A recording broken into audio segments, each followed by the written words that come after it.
తాకట్లో ఉన్న మీ బంగారాన్ని విడిపించి ఆ రోజు ఆన్లైన్ రేటుకి కొంటాం. Sharma gold company. నమస్తే, వెల్కమ్ టు సుమన్ టీవీ. నేను గిరిజ. ఇవాళ మనతో ఉన్న ప్రముఖ అతిథి వచ్చేసి శ్రీ శ్రీ శ్రీ అంబాత్రయ పీఠ వ్యవస్థాపకులు డాక్టర్ ఆదిత్య పరాశ్రీ గురువు గారు ఉన్నారు. వారితో మాట్లాడిద్దాం. గురువు గారు నమస్కారం. నమస్తే. గురువుగారు, మీరు అనుమతి ఇస్తే, అంటే మీ వీడియోస్ నేను క్రితపూర్వం చాలా వీడియోస్ చూశాను. సో ఎప్పుడు కూడా అమ్మవారి గురించి, శ్రీమాత గురించి ఎప్పుడు కూడా చాలా ప్రత్యేకించి చెప్తూ ఉంటారు. విధి విధానాలు, పాటించాల్సినవి, చేయకూడనివి ఏంటి అని. సో ఆ వీడియోస్ అన్నీ చూశాక నాకు కొన్ని రకాల ధర్మ సందేహాలు అనుకోవచ్చు ఉన్నాయి. సో మీరు అనుమతిస్తే నేను అడుగుతాను గురువుగారు. తప్పకుండా. ఓకే గురువుగారు. అయితే మనం రీసెంట్గా చూసుకుంటే సోషల్ మీడియాలో చాలా బాగా వైరల్ అయిన విషయం ఏంటి అని అంటే, ఒక స్త్రీమూర్తి ఒక ఆలయంలో కూర్చొని మరి మెట్ల మీద, అంటే మనకు ఆడవాళ్ళకి నెలసరి సమయం ఉంటుంది కదా, సో పీరియడ్స్ టైంలో అమ్మవారి దగ్గరికి వెళ్తాను, నిత్యం పూజ చేస్తాను. సో పీరియడ్స్ టైంలో కూడా అమ్మవారికి అభిషేకాలు, అర్చనలు అన్నీ చేస్తాను. నేను దాదాపుగా ఒక 5 ఏళ్ల నుంచి నేను ఈ కార్యక్రమాన్ని కొనసాగిస్తున్నాను, నాకేం కాలేదు, నేను బాగానే ఉన్నాను అంటూ చాలా హల్చల్ అవుతుంది ఆ వీడియో. అంటే అసలు ఎలాంటి మెసేజ్ ఇస్తుందో చూసే వాళ్ళకి అర్థం కాని పరిస్థితి. మనం ప్రస్తుతం కూడా ఇక్కడ మనకు చాముండేశ్వరి అమ్మ ఉన్నారు, అక్కడ త్రిముఖంగా త్రయంబక అమ్మవారు ఉన్నారు. సో ప్రజెంట్ మనం కూడా అమ్మవారి గుడిలోనే ఉన్నాం కదా గురుగారు. నిజంగా అది ఎంతవరకు సమంజసం అంటారు? నిజంగా పీరియడ్స్లో అమ్మవారికి అభిషేకాలు, అర్చనలు, పూజలు చేయొచ్చు అంటారా? అందుకే మన పెద్దలు కొన్ని నియమాలు పెట్టారు. అనుభవజ్ఞులే దేనినైనా టేకప్ చేయాలని మనకు శాస్త్రంలో చెప్పారు. అంటే పరిపూర్ణమైన అనుభవంతో ఉండేవాళ్ళే దేన్నన్నా ముందుకు తీసుకురావాలి. అనుభవం లేని వాళ్ళకి ఏమి ఇవ్వద్దు, ఇస్తే సమాజం సర్వనాశనం అవుతుందని పెద్దలు చెప్పేవాళ్ళు. ఇప్పుడు మీరు చెప్తున్నటువంటి ఈ అంశాన్ని వినడానికే నాకు అసహ్యం వేస్తుంది. బహిష్టేమిటి, పీరియడ్స్ టైంలో దేవుళ్ళ దగ్గరికి వెళ్ళడం ఏమిటి, అభిషేకం చేయడం ఏంటి, ముట్టుకోవడం ఏమిటి, ఇదంతా కూడా ఏంటంటే వాళ్ళ అజ్ఞానానికి పరాకాష్ట. నేను కూడా చూశాను, చాలామంది నాకు వీడియోస్ పంపించారు. మీరు కూడా శ్రీ విద్యలో ఉన్నారు కదండి, ఇది ఎంతవరకు వాస్తవము, శ్రీ విద్య తంతులో ఇది ఉందా, శక్తి పరంపరలో ఇది ఉన్నదా, మీరు అమ్మవారి దాసులు కదా చెప్పండి అన్నారు. మాట్లాడడానికి హేయకరంగా ఉన్నదండి, ఏం చెప్పాలని చెప్పేసి నేను మాట్లాడలేదు. సందర్భానుసారిన జగదంబ యొక్క సమ్ముఖంలో మనం ఉన్నాం. మీరు అడుగుతున్నారు. కొండాపూర్లో వెలిసినటువంటి అర్ధనారీశ్వరి దేవాలయమే అశాస్త్రీయము, శాస్త్ర ప్రమాణమైన దేవాలయం అది కాదు. అది ఒక వ్యాపార కోణంలోనే దాన్ని కట్టారు అని నేను అనుకుంటున్నాను. ఎందుకంటే ఇది వేదాంత సత్యం. ఆ ఆలయాన్ని శాస్త్ర ప్రమాణంగా కట్టలేదు, అది శాస్త్ర ప్రమాణమైనటువంటి ఆలయం కూడా కాదు. అర్ధనారీశ్వరి అన్నది ఒక అంశ, భావాత్మకమైన ఒక దర్శనం, స్త్రీ పురుషులు ఇరువురు సమానమే అని చెప్పే ఒక కోణం, అది వివరణాత్మకమైనటువంటి దర్శనమే తప్ప ఆలయ రూపకల్పనకు ప్రతికూలం, సానుకూలమైనటువంటిది కాదది. ఓకే. ఇప్పుడు మనకు దేవేరులకు, అయ్యవారికి, అమ్మవారికి తంతు చేసేటప్పుడు అక్కడ స్త్రీ సూక్త పఠనం చేయాలా, పురుష సూక్త పఠనం చేయాలా? ఒకవేళ అమ్మవారికి మంగళసూత్రం వేస్తాం, ఇప్పుడు ఒకే మెడలో 2 భాగాలు ఉంటాయి కదా, మంగళసూత్రం ఇద్దరు కలిపి వేయాలా? ఓకే.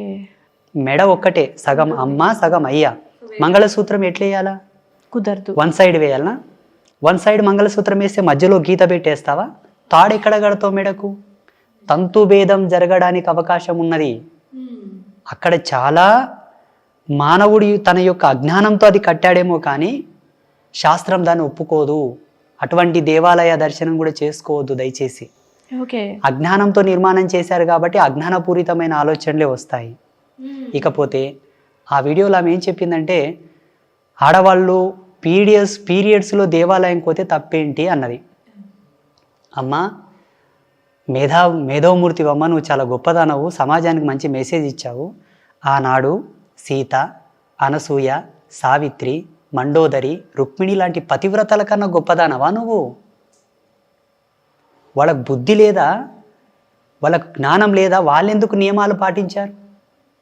ఈనాడు నువ్వు గొప్ప సంఘ సంస్కర్తవా, సమాజాన్ని దిశానిర్దేశం చేయడానికి వచ్చావా? వాళ్ళకన్నా నువ్వు తెలివిమంతురాలవా? అందులో ఇంకో మాట గురువుగారు, ఇది దేవుడి సృష్టి కదా, దేవుడు పెట్టిందే కదా, సో మనం దేవుడికి పూజ చేసి తప్పేంటి అనేది ఇంకో మాట. దేవుడు పెంట కూడా సృష్టించారు, పులుముకుంటావా ఏంటి? దేవుడు పెంట కూడా సృష్టించాడు, పులుముకుంటావా? దేని పద్ధతి దానికి ఉంటుంది. ఋతుధర్మం గురించి, ఋతుస్రావం గురించి, ఋతు మార్గం గురించి మొదట తెలుసుకోండి. అది హేయమైంది, అది అస్పృశ్యమైంది కాదు, కానీ దాని పవిత్రత దానికి ఉన్నది, దాన్ని ఎలా వాడాలో అలాగే వాడాలి. ఇదంతా ఏంటంటే వాళ్ళు వాళ్ళ యొక్క స్వలాభాన్ని వాళ్ళు హైప్ చేసుకోవడానికి చేసినటువంటి ప్లాన్. కానీ దైవం సత్యం కదా, ఇరుక్కుపోయారు. ఏదో చేద్దాంలే, ఏదో ఇద్దాం అనుకున్నారు, అది సబబు కాదు. ఇది చాలా తప్పు, వాళ్ళు చెబుతున్నది తప్పు. ముఖ్యంగా చెప్పాలంటే ప్రేక్షకులకి ఆ దేవాలయం అశాస్త్రీయమైనది. అట్టి దేవాలయ దర్శనం చేసుకున్నా మీకు సమస్యలు వస్తాయి, ఇబ్బందులు వస్తాయి తప్ప మంచి జరగదు. అర్ధనారీశ్వరి అనున్నది ఒక అంశ, ఆ అంశకు ఒక ప్రాతినిధ్యం ఉన్నది, ఒక ధర్మం ఉన్నది. ఆలయ రూపకల్పనకు యోగ్యమైంది కాదు. ఇంకొకటి, పీరియడ్స్లో కనుక మీరు ఆలయ దర్శనం చేసుకున్నా, దేవతామూర్తుల యొక్క దర్శనం చేసుకున్నా మీకు బ్రహ్మహత్యా పాతకం తగులుతుంది, తస్మాత్ జాగ్రత్త. ఓకే గురుగారు. అయితే మరి మనం తను ఆల్రెడీ చేసేసింది, సో మనకి ఎలాంటి అంటే మనకు ఫ్యూచర్లో ప్రస్తుతానికి బాగానే ఉన్నాను, 4 ఏళ్ల నుంచి చేస్తున్నాను అని అందింది కదా, రాబోయే రోజుల్లో మరి చేయకూడని పనులు చేసింది కాబట్టి మీరు ఇందాక అన్నారు బ్రహ్మహత్య దోషం అనేసి, సో తన పరిస్థితి ఏ విధంగా ఉండబోవచ్చు అంటారు? మరి అనుభవిస్తుంది, ఇంతకు అనుభవిస్తుంది. ఎందుకు అనుభవించదు? మనకు ధర్మశాస్త్రాల్లో ఒక మాట ఉన్నది, నువ్వు ఏమి ఇస్తావో అదే ప్రతిఫలంగా పొందుతావు అని. వాస్తవంగా అంటే ఆలయం మీద కానీ వారు చేసినటువంటి కామెంట్స్ మీద వేదాంతవేత్తలు ఒక 10 మంది పెద్ద మనుషులు ఆలయం దగ్గరికి వెళ్ళి చర్చ చేయాల్సింది. మాలాంటి పీఠాధిపతులు కానీ స్వామీజీలు కానీ ఏ ఆగమం ప్రకారంగా నువ్వు దేవాలయం కట్టావు, నీకు దేవాలయం కట్టడానికి ఎవరు ప్లాన్ ఇచ్చారు, ఆ పండితుడు ఎవరు, ఇక్కడ ప్రతిష్ట ఏ ఆగమం ప్రకారంగా చేశారు, ప్రతిష్టకు వాడిన మంత్రాలేవి, అక్కడ నిక్షిప్తం చేసిన యంత్రం ఏమిటి, దానికి ఏ మంత్రంతో యజ్ఞశక్తిని ధారబోసారు, ఇవన్నీ అడగాల్సింది. కాకపోతే ఏంటంటే సమాజంలో మనన్న వాళ్ళు మనకే సపోర్ట్ చేయరు కాబట్టి మీరు అడుగుతున్నారు. నేను ప్రేక్షకులకు అందరికి చెప్తున్నాను, ఆమె చేసిన కామెంట్ తప్పు, ఆ దేవాలయం కూడా తప్పు. ఓకే. అయితే దీన్ని ఇన్స్పిరేషన్గా తీసుకొని బయట కూడా ఆడవాళ్ళు నిజంగా సృష్టికి మూలమైందే కదా, తప్పు కాదు కదా అనే అపోహలోనే ఉండిపోతున్నారు. సో మరి వాళ్ళకి ముందు జాగ్రత్తగా ఏదైనా చెప్పాలి అంటే స్పెషల్గా మహిళల కోసం మీరేం చెప్తారు గురుగారు? ఒక్క 5 రోజులే మీరు అమ్మవారి దర్శనం చేసుకోకపోతే ప్రాణం పోతుందా? మనం ఏదైనా ఇంజుర్డ్ అయిపోతే కొన్ని ప్లేసెస్కి వెళ్ళాం మనం. అవును. ఎందుకంటే అక్కడ ఏం తగిలినా, రక్తస్రావమైనా, ఏదైనా చీము నెత్తురు లాంటిది వచ్చినా కొంత పక్కకుంటాం మనం, అందరిలోకి రాము. ఎందుకంటే స్మెల్ రావచ్చని, దాంట్లో ఉన్న బ్యాక్టీరియా వేరే వాళ్ళకి అంటుతుందని చెప్పేసి. స్త్రీ యొక్క ఋతుస్రావం గురించి మనకు శాస్త్రంలో ఒక బుక్కే ఉన్నది హిందూయిజంలో. ఓకే. దాన్ని చదివితే మీకు దాని యొక్క వివరాలు తెలుస్తాయి. ఎలా ఉంటుంది, ఆమె స్థితి ఏంటి, ఆమె పరిస్థితి ఏంటి, 5 రోజులు ఎలా ఆమె నడవడికలో ఉంటుందన్నది. ఇవేవి తెలియకుండా నోటికి ఏది వస్తుంది వాగితే దాన్ని ఏమనాలి? అజ్ఞానం కాదు, ఇంకా వల్గర్గా వాడాల్సి వస్తే పెయ్యి బలుపు. ఓకే గురుగారు, నిజంగా కళ్ళు మూసుకుపోయి మూర్ఖంగా ప్రవర్తించింది. సో నిజంగా అలా ప్రవర్తించే వాళ్ళకి పైన దేవుడు చూస్తుంటాడు. సో గురుగారు, మనకు ప్రజెంట్ కనుక చూసుకుంటే HMPV అనే వైరస్ చాలా విపరీతంగా వ్యాపించి ఉంది. సో మనకి 2020లో కరోనా వచ్చింది, దాని ప్రభావం ఏ విధంగా ఉండిందో మనం ఆల్రెడీ చూసాము, లాక్డౌన్ లాంటివి, లేదంటే కొన్ని రకాల ఆధ్యాత్మికంగా కానీ ఆరోగ్య సమస్యల పరంగా చూసుకున్నాం. సో మరి 2025లో మరి ఈ HMPV అనే ప్రభావం, వైరస్ ప్రభావం మళ్ళీ అంటే అంతకుముందుకు వచ్చిన ప్రభావాన్ని చూపించే అవకాశాలు ఏమైనా ఉన్నాయంటారా? మరేం లేదమ్మా, ఎవరు భయపడాల్సిన అవసరం లేదు. ఇదేమంత ప్రభావం చూపేది కాదు. మీ జాగ్రత్తలు మీరు ఉండవచ్చు. అయితే చైనాలో కూడా మా భక్తులు ఉన్నారు చాలామంది. నేను ఈ మధ్యలో కథనం చూసిన వెంబడి నేను వాళ్ళకి ఫోన్ చేశాను. ఓకే. ఏమయ్యా ఇట్లా అంటున్నారు, వాస్తవమేనా అని. లేదు గురువు గారు, అదేదో ఫ్లో వచ్చింది చిన్నగా, వింటర్ సీజన్ కదా, ఆ చిన్న ఫ్లో ఏదో వచ్చింది, వాళ్ళు బెంబేలు పడిపోతున్నారు, అటువంటిది ఏం లేదండి అన్నారు. ఇప్పుడు ఈ మధ్యలో కుంభమేళ ఒకటి జరగబోతున్నది. ఎస్ గురుగారు, నేను అదే అడగబోతున్నాను. కుంభమేళ జరగబోతోంది కాబట్టి అక్కడికి భక్తులు వెళ్ళకూడదనే ఉద్దేశంతో ఇలా ఒకటి క్రియేట్ చేశారు. ఇంకోటి ఏంటంటే కరోనా రావడం లోపల ఒక సృష్టి ఆంతర్యము, ఒకటి ప్రాకృతికమైన ఆంతర్యము, మానవుని యొక్క వీక్నెస్ని తెలియచెప్పడానికి వచ్చినటువంటి ఒక మహమ్మారి. ఇప్పుడు అటువంటిది ఏమి లేదు, ఎవరు భయపడవద్దు, అందరూ ధైర్యంగా ఉండండి, ఎవరికి ఏ అనర్థం జరగదు. తప్పకుండా కుంభస్నానం చేసి ఆ పుణ్యం మీ వెంట తెచ్చుకోండి. ఇది మంచి సదావకాశం. హిందూ జాతిలో పుట్టిన ప్రతి పౌరుడికి, ప్రతి ఒక్కరికి సదావకాశం. ఇటువంటి అనుమానాలకు, అపోహలకు మీరు ప్రలోభపడొద్దు. మీరు చక్కగా కుంభస్నానం చేయండి. ఓకే గురుగారు, మెడికేషన్ పరంగా అలాగే ముఖ్యంగా ఆధ్యాత్మికత పరంగా కూడా మనం ఏ విధమైనటువంటి నియమ నిబంధనలను పాటించాలి, ఆధ్యాత్మిక పరంగా దైవాన్ని ఏ విధంగా ఆరాధన చేసుకుంటే మనం ఈ గడ్డు పరిస్థితుల నుంచి బయటపడతామంటారు? నిరంతరము మనకు ఎంత సమయం దొరికినా నిరంతరము భగవద్ధ్యానంలో ఉండండి. సమీప ఆలయాలను దర్శించుకోండి. ఎందుకంటే ఆలయ కేంద్రకాలు ఒక అద్భుతాలు మన హిందూయిజంలో. అలాగే సమీపంలో ఎవరైనా సాధు సత్పురుషులు స్వామీజీలు ఉన్న వాళ్ళ దర్శనం చేసుకోండి. గోమాతల దర్శనం, గోశాల దర్శనం చేసుకోండి. మెడికలైజేషన్ ప్రకారంగా మీకు ఫ్యామిలీ డాక్టర్స్ ఉంటే ప్రతి సందర్భంలో ప్రతి సమయంలో వాళ్ళ కన్సల్టేషన్ మీరు తీసుకోండి. వాళ్ళ సలహాలు సూచనలు పాటించండి. ఇప్పటికైతే ఏం భయపడాల్సిన అవసరం లేదు. ధైర్యంగా ఉండండి. ఇక ముందు కూడా ఏ వైరస్ కానీ ఏ సమస్య కానీ మీ దరికి రాదు. మీరందరూ చల్లగా ఉంటారు. అమ్మవారి ఇస్తున్నటువంటి ఆశీర్వాదం. ఓకే గురుగారు. భారతదేశానికి అటువంటి సమస్య ఏం రాదు. మీరందరూ ధైర్యంగా ఉండండి. ఓకే గురుగారు, మనకి ఈ నెల 13వ తేదీన భోగి పండగ ఉంది.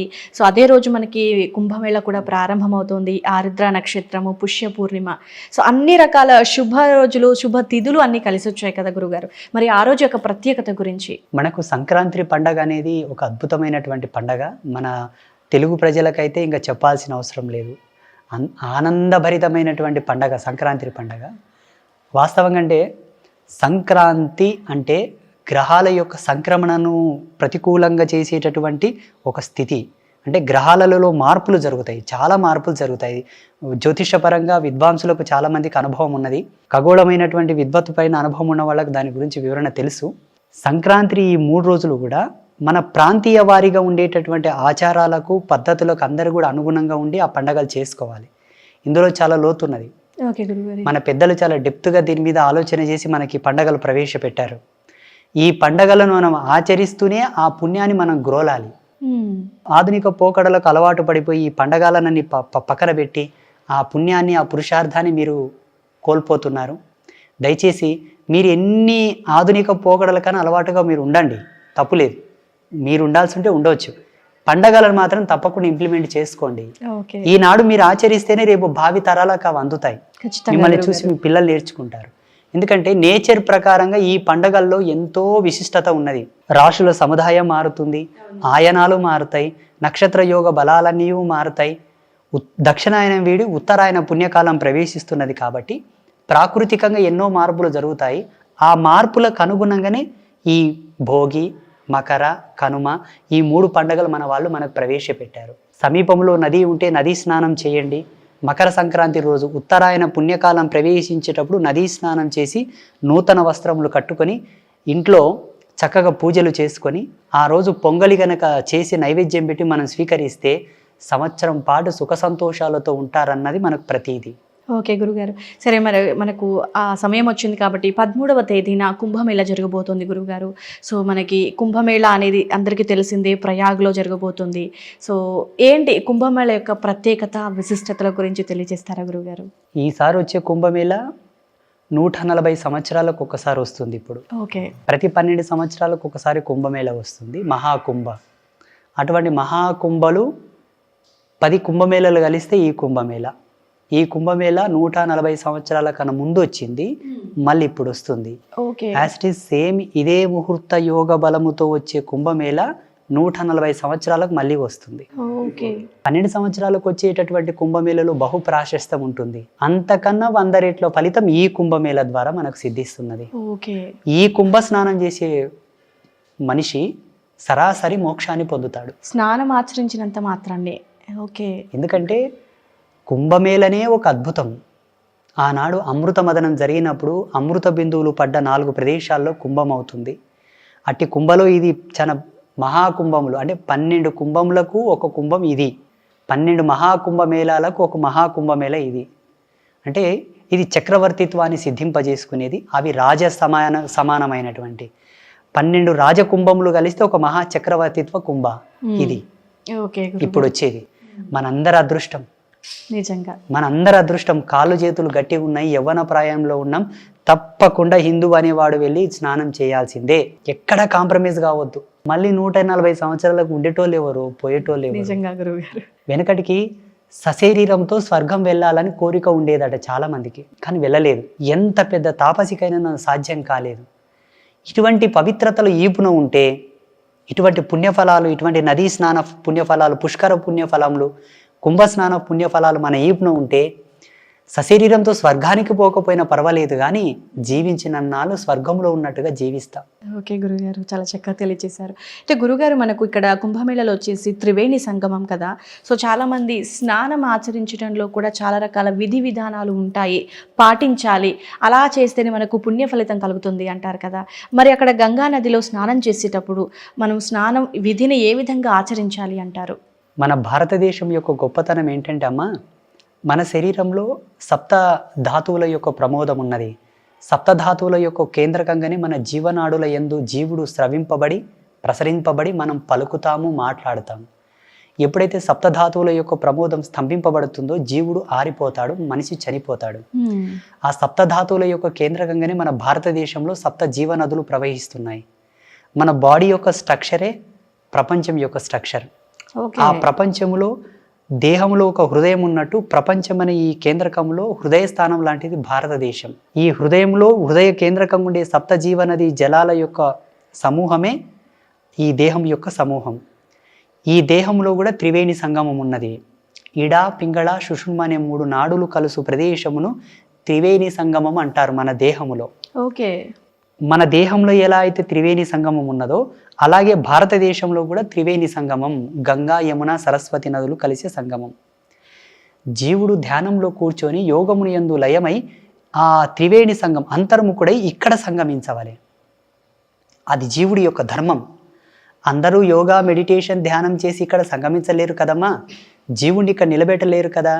ఇలా సంగమించలేని వాళ్ళకు ఈ సంగమ స్నానం మనకు భగవంతుడు ఆల్టర్నేట్ ఇచ్చాడు. అక్కడ బహిరంగ సంగమ స్నానం చేసిన, ఆంతరంగిక సంగమ స్నానం చేసిన ఫలితాన్ని పొందుతాడు. అనగా మేము ధ్యానంలో ఇక్కడ సంగమించిన వాళ్ళం ముక్తిని పొందుతాము. మీరందరూ సివిల్ పర్సన్స్ అందరూ అక్కడ స్నానం చేస్తే ముక్తినే పొందుతారు. భగవంతుడిని ఋషి ప్రశ్న వేశాడు బ్రహ్మదేవుణ్ణి, ఏమయ్యా ప్రతి ఒక్కడు ఆధ్యాత్మికంగా రాణించలేడు కదా, రాణించని వాళ్ళకి ఏంటయ్యా అంటేనే ఇన్ని పుణ్యక్షేత్రాలు, ఇన్ని నదీ స్నానాలు, పుష్కరాలు, కుంభమేళాలు, ఇవన్నీ మనకు భగవంతుడు ఆల్టర్నేట్ ఇచ్చాడు. చూడమా, ధ్యానంలో కూర్చొని మేము చక్రాసాన్ని యాక్టివేట్ చేసుకొని సహస్రారంలో కలపాలి. ఇలా యాక్టివేట్ చేసుకొని సహస్రారాన్ని చూడలేని జీవుడికి కైలాస పర్వత దర్శనం చేసుకుంటే సహస్రార దర్శనం చేసిన పుణ్యం వస్తుంది. మన భారతదేశానికి అది సహస్రారం.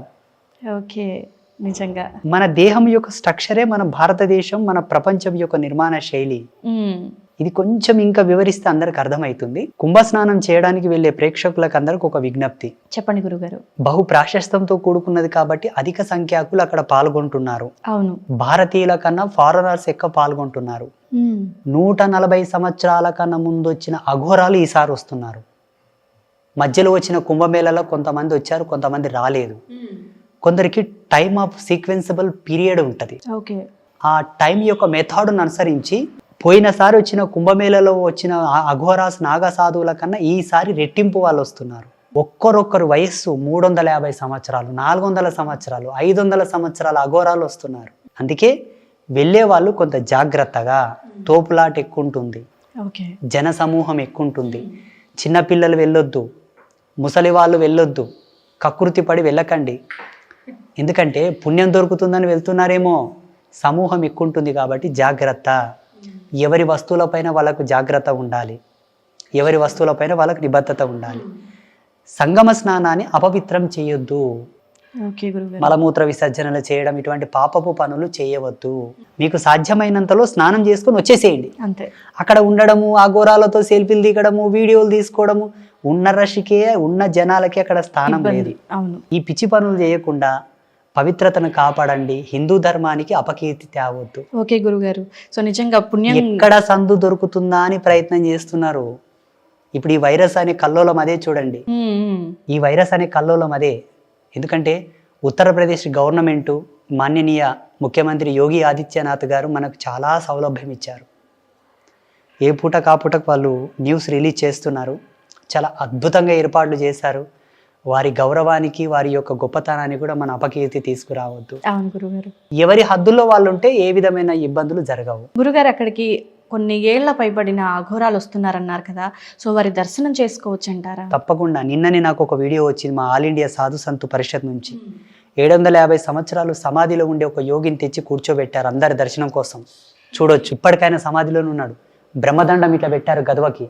జీవకళ ఉంది, ఇంకా మజిల్స్ ఉన్నాయి, చర్మం ఉంది. నేను కావాలంటే ఆ వీడియో మీకు షార్ట్ పంపిస్తాను, ప్లే చేయండి. తప్పకుండా గురువుగారు. ఇప్పుడు చాలామంది చదువుకున్న మేధావులు, విజ్ఞాన శాస్త్ర నిపుణులు, ఈ జన విజ్ఞాన వేదిక వాళ్ళు, నాస్తికులు, హేతువాదులు ఇదంతా ట్రాష్ అంటారు, కొట్టిపాడేస్తారు. మీ అనుభవానికి దొరకనంత మాత్రాన ఇది అసత్యమని ఎప్పుడు అనుకోవద్దు. ప్రతిదీ మీ జ్ఞానానికి దొరకాలని ఏమైనా రూల్ ఉందా? ఇప్పుడు అమ్మ ముందర ఒక శంఖం పెట్టాం, ఈ శంఖం వయసు చెప్పగలవా? చెప్పలేం. నీవు ఎంత కంప్యూటర్లో డీకోడ్ చేసినా దాని వయసు 250 సంవత్సరాలు వస్తుంది. మీకు కావాలంటే ఇస్తాం, తీసుకెళ్ళి టెస్ట్ చేసుకొచ్చి మళ్ళీ ఇవ్వండి. దేన్ని పరిశోధించగలవు? ఈ భూమండలంలోనే సగభాగం శోధించావు, ఇంకా సగభాగం ఉన్నది. అమెజాన్ ఫారెస్ట్నే మీరు సరిగ్గా శోధించలేకపోయారు. కొన్ని ప్రదేశాల వైపు మీరు వెళ్ళటం లేదు. అసలు చాలా ఉంది మీరు శోధించాల్సింది. హిందూయిజంని మీరేం శోధించగలరయ్యా? అపహాస్యం చేయవలదు. మీ జ్ఞానం ఇంకా నేర్చుకోవాల్సి ఉన్నది, మీరు నేర్చుకోండి, తర్వాతకు మాట్లాడండి. ఓకే గురుగారు, నిజంగా మీరు శ్రీ విద్య ఉపాసకులుగా ఎన్ని విషయాలను తెలియజేసిన అలా వినాలి అని అనిపిస్తుంది గురుగారు, మాకు చూసే వీక్షకులకైనా సరే. సో మీరు చెప్పే ప్రతి మాటలో ధర్మం, సత్యం జరుగుతున్నది, ధర్మంగా దేవుడికి ఏది కూడా వ్యతిరేకత లేకుండా ఇలాగే చేయాలి శాస్త్రబద్ధంగా చాలా చక్కగా తెలియజేస్తారు గురుగారు. సో ఫైనల్గా ఒకటి గురుగారు, దేవుడే లేడు అని అంటే దేవుడు ఉన్నాడు అని నమ్మరు, దేవుడు లేడు అని కొట్టిపారేస్తూ ఉంటారు. సో ఏకంగా దీని మీద డిబేట్లు కూడా జరుగుతూ ఉంటాయి. దేవుడు లేడు, సనాతన ధర్మం లేదు అనేది చాలా రకాలుగా బయట మనం చూస్తూనే ఉన్నాం. సో మరి అలాంటి మూర్ఖులు అనొచ్చు, ఎందుకు అనంటే వాళ్ళు వాదించే వాదన అలా ఉంటుంది కాబట్టి అనాల్సి వస్తుంది. సో అలాంటి వాళ్ళ కోసం మీరేం చెప్తారు గురుగారు? భగవంతుడు ఉన్నాడో లేడో మీకు అనవసరం, కొలుస్తారా లేదా అది చెప్పండి. ఇప్పుడు ఒక సబ్జెక్టును మనం చదువుతాం, తగు అనుభవము సిద్ధించుటకు ఒక చదువు మనకు అవసరం. నీకు చదువు అవసరం, పుస్తకంతో పని లేదు. అవును, జీవుడు ఈ జన్మనెత్తిన తర్వాత పరిపూర్ణతను పొందగలిగినటువంటి అభ్యాసన ఏదైనా ఉన్నది అంటే ఆధ్యాత్మికతనే. అది మినహా ఏమీ లేదు ఈ జగతిలో, ఏమీ లేదు. అట్టి అభ్యాసనకు ఒక రూపం కావాలా, ఒక దార్శనికత కావాలా. అట్టి దైవత్వాన్ని పొందిన ఒక పుణ్యపురుషుని ఆదర్శంగా తీసుకున్నారు మన వాళ్ళు. శివుడని, విష్ణువని, కృష్ణుడని, రాముడని దైవ తత్పర శక్తిని పుణికిపుచ్చుకొని దైవత్వంతోనే ప్రణమిల్లిన వారిని, ప్రయాణించిన వాళ్ళని ఆదర్శప్రాయులుగా తీసుకొని వారికి తగు ఉపచారములు సమర్పించి ఆ ఉపచారములకు అనుగుణంగా ముక్తిని, మోక్షాన్ని, అనుభూతిని, ఆనందాన్ని పొందుతున్నారు మన వాళ్ళు. మీకు వచ్చిన ఇబ్బంది ఏమిటి?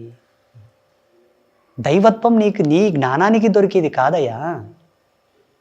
నీవు 1,00,000 PhDలు చేసినా నీవు దైవత్వాన్ని కనిపెట్టలేవు. దానికి ఆధ్యాత్మిక శోధన కావాలి. నీ పిచ్చి జ్ఞానానిగా దేవుడు దొరికేది? లక్షల సంవత్సరాలు యోగ సమాధిలో ఉన్న వాళ్ళకే పరమాత్మ చైతన్యం దొరకదు. నువ్వేం శోధించావు? వేదాంత సత్యం నీకెరుకనా? మంత్రతంత్ర జ్ఞానాల యొక్క లోతు తెలుసునా? యాంత్రిక విజ్ఞానం తెలుసునా? మంత్ర విజ్ఞానం తెలుసునా? నీకు ఏమిట్లో కనిపెట్టావు నువ్వు దేవుణ్ణి? ఎలా తెలుసు నీకు దేవుడి గురించి? ఏం తెలుసని దేవుడి గురించి మాట్లాడుతున్నావు? నేను ఒక స్వామీజీని, ఆధ్యాత్మికవేత్తను. MBBS గురించి నాకు అవసరం లేదు, నేను చదవలేదు. నేను ఇంజనీరింగ్ గురించి మాట్లాడకూడదు, ఎందుకంటే నా సబ్జెక్టు కాదు. దేవుడు లేడు అన్నది ఎంత అజ్ఞానం అంటే, ఎంత హాస్యాస్పదం అంటే, నా తల్లిదండ్రులు లేరు అన్నది ఎంత అజ్ఞానమో ఇది అంతే అజ్ఞానం. ఇంకా అసలు దానికి ఇంకా మాటలు లేవు గురువు గారు. అసలు అది భగవంతుడు లేనిదే ఈ సృష్టి ఉన్నది అని మీరు నమ్మాల్సి ఉంటే, ఈ సృష్టి తనకు తానుగా ఉద్భవించింది, స్వయంగా ఏర్పడిందని మీరు అనుకుంటే, ఇటువంటి సృష్టి మనకు సమీపంలో చాలా గ్రహాలు ఉన్నాయి, ఎందుకు ఏర్పడటం లేదు? భూమి లాంటి అట్మాస్ఫియర్ ఉన్నటువంటి గ్రహాన్ని మొన్న ఒకటి కనిపెట్టారు నాసా వాళ్ళు. 2022 ఎండింగ్లో, డిసెంబర్లో ఒక నివేదిక వచ్చినది. సేమ్ భూమి లాంటి అట్మాస్ఫియర్ అక్కడ ఉన్నది, నీటి శాతం కూడా ఉన్నది అని నివేదించారు. మరి అక్కడ జీవం లేదే. పోనీ దేవుడు లేడు, నువ్వే సత్యం, నీ జ్ఞానమే సత్యం అని నువ్వు అనుకుంటే, దేహ నిర్మాణమునకు సంబంధించిన అన్ని మినరల్స్, అన్ని ఆర్గ్యూమ్స్ అన్నీ మేము మీకు అందజేస్తాం. ఒక్క కృత్రిమమైన దేహం నువ్వు తయారు చేసి చూపెట్టగలవా? అసాధ్యం, సాధ్యం కాదది. మీ జ్ఞానాన్ని మేము గౌరవిస్తాం. ఇన్ని ఎక్స్పెరిమెంట్లు చేసిన నీ జ్ఞానం ఒక విద్వత్తుకు ప్రతీక, దాన్ని స్వాగతిస్తాం. దైవశక్తితో ఆటలు మంచిది కాదు అంటారు కదా గురుగారు, మనిషితో పెట్టుకో కానీ దేవుడితో పెట్టుకోకు అనేది. వద్దు. నీ వయసు ఎంత, నీ అనుభవం ఎంత? ఒకవేళ నువ్వు కనిపెట్టాలే, దేవుని రుచి చూడాలనుకుంటే రా, మాతోనికి నేర్పుతాం. నిజంగా గురు, వీఆర్ ఎక్స్పర్ట్ ఇన్ దస్. మేము దాంట్లో ప్రావీణ్యులం. రండి, మాతోనికి రండి, మేము నేర్పుతాం. దేవుడు అనేవాడు ఎలా ఉంటాడో రుచి చూసి మరీ పంపిస్తాం, అప్పుడు మాట్లాడండి. ఉన్నాడా లేడా యా, అనేది. ఎగ్జాక్ట్లీ. ఇప్పుడు ఇందాక నేను రూమ్లో 2 విఐపీలను కూర్చోబెట్టి వచ్చానమ్మా అన్నాను. అవును, నేను అక్కడ వాళ్ళని కూర్చోబెట్టి వచ్చాను, నాకు తెలుసు, మీకు తెలియదు. తెలీదు. అవును, నేను చెబితే కానీ మీకు అర్థం కాలేదు. దైవత్వం నువ్వు చూడలేదు, దేవుడు నీకు తెలియదు, నేను చెబుతా, తెలుసుకో. అంతే. No more questions, no more arguments. So నిజంగా గురుగారు, సో ఇక్కడ దేవాలయ విశిష్టత గురించి, అలాగే మాకున్నటువంటి మీ అనుమతితో మా ధర్మ సందేహాలని కూడా నివృత్తి చేసినందుకు, అండ్ మరొక్కసారి మీకు కంగ్రాచులేషన్స్ డాక్టరేట్ తీసుకున్నందుకు. డాక్టరేట్ అనేది నాకు ఇవ్వలేదు, యావత్ హిందూ సమాజంలో పుట్టిన ప్రతి వ్యక్తికి, ప్రతి నా శిష్యులకు, నా యొక్క సమూహానికి, హిందూ సమాజానికి, ప్రపంచవ్యాప్తంగా ఉండేటటువంటి నా హిందువులకందరికీ ఆ డాక్టరేట్ నేను అంకితం చేస్తాను. అది నాకు ఇవ్వలే. నేను హొసూర్ యూనివర్సిటీ వాళ్ళు నాకు ఫోన్ చేసి మీకు డాక్టరేట్ ప్రకటించారండి అంటే, ఏ ప్రాతిపదిక మీద ఇస్తున్నారు నాకు డాక్టరేట్ అని అడిగారు. మరి ఎందుకు ఇస్తున్నారు, క్లారిటీ ఉండాలి కదా, ఎందుకు ఇస్తున్నారు అన్నాను. లేదండి, సోషల్ మీడియా మాధ్యమంగా సనాతన ధర్మం పట్ల మీ విశ్లేషణ మాకు నచ్చింది, ఆ క్లారిటీ మాకు నచ్చింది, ఓకే, ధర్మము యొక్క విలువలను చెప్పే కోణంలో మీకు అది ఇస్తున్నాం అన్నారు. వాస్తవంగా ఈ ఆబ్జెక్టివ్ మీద ఇవ్వచ్చా అని అడిగాను నేను. అయ్యో, అది మా యొక్క ప్రొఫెసర్స్ తీర్మానం చేశారండి, మా వాళ్ళు సమ్మతించారు, వాళ్ళు ప్రకటించారు అన్నారు. ఓకే, సరే వస్తాను అన్నాను. అంటే సనాతన ధర్మానికి సంబంధించిన అంశాల మీద నాకు ఇచ్చారు కాబట్టి, ఈ ధర్మం పురాప్రాకృతం, అజేయం, అనంతం, అనాది, సనాతనం, అక్కడి నుంచి వచ్చి ఇప్పటి వరకు ఇక ముందుండే వాళ్ళందరికీ ఇది అంకితం, ఈ డాక్టరేట్. ఇక ముందు ఏ అవార్డు వచ్చినా, ఏ రివార్డు వచ్చినా, ఏమొచ్చినా మనందరిది, నా ఒక్కరిదైతే కాదు. నిజంగా గురుగారు చాలా అద్భుతంగా తెలియజేశారు. నాది అనేది కాకుండా మనది అనేది. గురుగారు, నిత్య పూజ చేసే భక్తులు ఉంటారు కదా, మరి వాళ్ళు మాంసం తినొచ్చా తినకూడదా, తింటే ఏం జరుగుతుంది, సో అంటే మన సనాతన ధర్మం ప్రకారం తినాలని ఉందా, తినకూడదని ఉందా, ఒకవేళ తింటే ఏం జరుగుతుంది అంటారు గురుగారు, తెలియజేస్తారా? ఏం పర్వాలేదు, అభేరపడాల్సిన అవసరం లేదు. చక్కగా మీ ఇష్టాన్ని బట్టి, మీ రుచిని బట్టి మీరు తినొచ్చు. ఆయా ప్రాంతాల ఆచారము, వాళ్ళ యొక్క కుటుంబ ధర్మాలను బట్టి చాలామందికి అలవాటులో భాగంగా మాంసాహారం చేరిపోయింది. అవును, వాళ్ళ రుచి అది. ఒకరు రుచిని మనం ప్రతిఘటించడం ధర్మం కాదు. శాస్త్రవచనం ఏమిటి అంటే, ఏవైనా పర్వదినాలు ఉన్నాయనుకోండి, ఏకాదశి, పౌర్ణమి, అమావాస్య, పంచమి, ఇటువంటి పర్వదినాలు, వైకుంఠ ఏకాదశి, తొలి ఏకాదశి, మహాశివరాత్రి, ఇటువంటి విశేషమైనటువంటి తిథుల్లో తినకండి, ఆ పవిత్రతను కాపాడండి, అది మన బాధ్యత. మిగతా రోజుల్లో జనరల్గా మీరు తినండి, తిన్న రోజు భగవద్ పూజకు మీరు ఉపక్రమించవద్దు.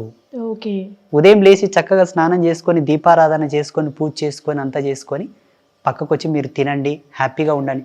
మరుసటి రోజు పొద్దున్నే లేచి శుచిగా స్నానం చేసుకొనే మీరు దేవుడి దగ్గరికి వెళ్ళండి. ఓకే, తిన్న తర్వాత పూజ దగ్గరికి వెళ్ళకూడదు. ఆ తిన్న తర్వాత వెళ్ళొద్దు, అంతకుముందు వెళ్ళండి, చక్కగా పూజ చేసుకోండి.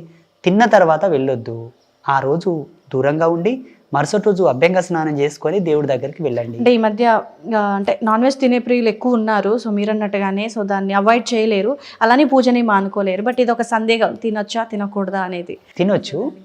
మామూలుగా మనకి ఎలా ఉంటుందంటే, పూజల్లో 2 నియమాలు ప్రధానం, అంతఃకరణ శుద్ధి, బాహ్య శుద్ధి. అంతఃకరణ శుద్ధి నీకు ఉంది అని ఎట్లా నిరూపణ అవుతుందంటే, ఒక ఫోటో పెట్టుకొని ఇంత దీపం వేస్తున్నావంటే నీకు శుద్ధి ఉన్నట్టే లెక్క. ఎంత ప్రేమ లేకపోతే ఫోటో పెట్టుకుంటాం, దీపం పెట్టుకుంటాం, ఇక్కడ ఉంటుంది కదా, ఉంది.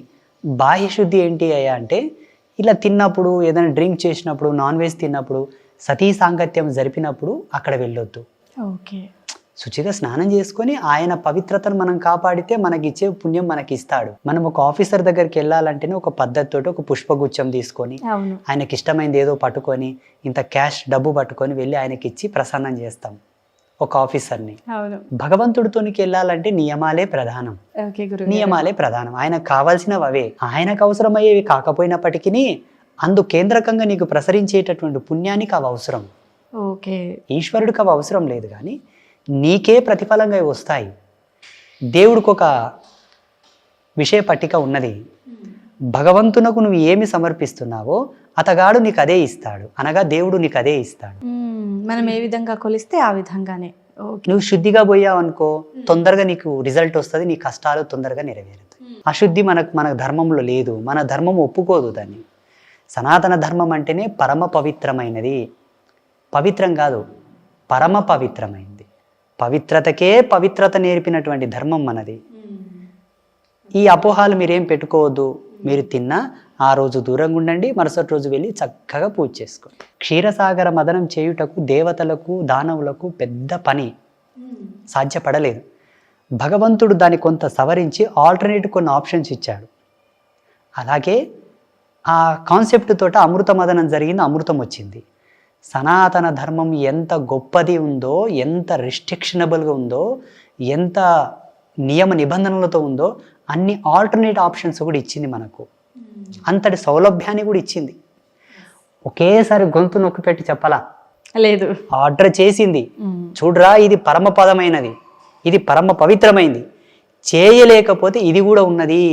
అంతేగాని ఇది కాక అది కాక అన్యమైన ప్రదేశంలోకి వెళ్ళి బలి కావద్దు, అక్కడ ఏదో ఉందని వెళ్ళి గోతిలో పడి మళ్ళీ గిలగిలా కొట్టుకోవద్దు అన్నది ధర్మవచనం. ఇది అందరూ స్వీకరించాలి. తప్పకుండా గురువుగారు. ధన్యవాదాలు గురువుగారు.